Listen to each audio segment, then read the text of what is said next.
swala la maridhiano, labda wananchi wengi wanatamani kusikia kutoka kwako kama mwenyekiti.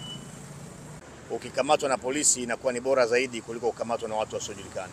Kauli yangu, sababu ni kauli ya chama, ni kauli misimamo yetu yote ya sasa ya chama inatolewa na makamu mwenyekiti wetu. Mwenyekiti wetu angekuwa nje ndio angetoa kauli yetu. Kwa hiyo sina kauli binafsi juu ya mambo yanayoendelea, na ndio sababu tunasubiri vikao vya chama kwa ajili ya kuwa na comprehensive report kwa sababu ya mambo yanayoendelea nchini. Kwa ndio sababu unaona kidogo tuna makamu ukishasema ni mimi nimesema, ni chama kimesema kwa niaba ya watu wote. Sawa. Pastor, na sasa wewe kama wewe uko kuzungumzia kuhusu ya usalama na nini?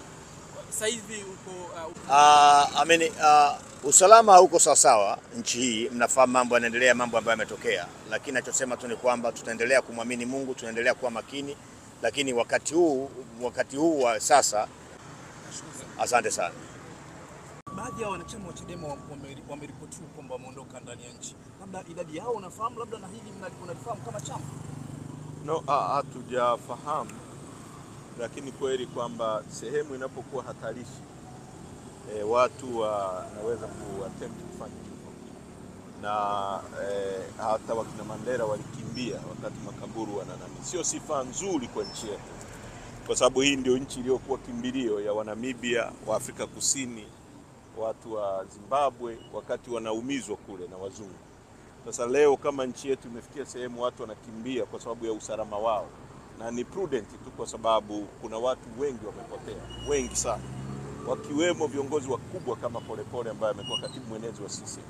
Sasa hili sio jambo dogo, kwa hiyo ndio maana tuna vikao ambavyo tutajadili mambo yote kwa kina, na tutatoka na comprehensive report ya nini kimeendelea kabla ya uchaguzi, baada ya uchaguzi, na ni hatua gani kama chama tutachukua. Sasa Mheshimiwa Rais kesho anafungua bunge, labda unadhani ambacho unatarajia kutoka kwake? Hakukuwa na uchaguzi nchini, hakujafanyika uchaguzi as far as we know, na sisi msimamo wetu uchaguzi hujafanyika. Uchaguzi unahusiana kupiga kura.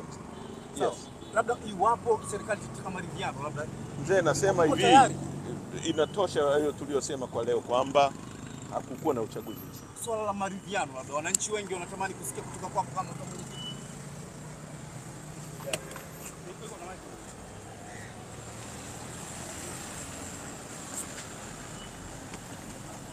Hatuna maiki zetu.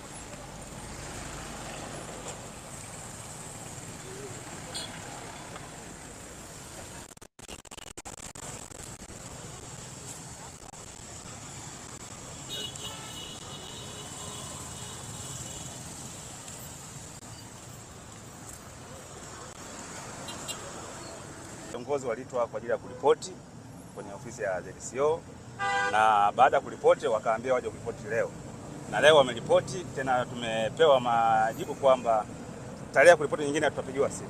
Hicho ndio kile leo. Kwa hiyo ni tarehe bado watataarifu ni lini watakuja kuripoti. Sasa. Yeah. Kwa hiyo sasa hivi wanaruhusiwa kusafiri.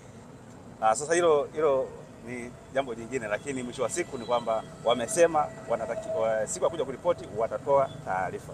Kwa kama wanaruhusa kusafiri, ni haki yao kusafiri.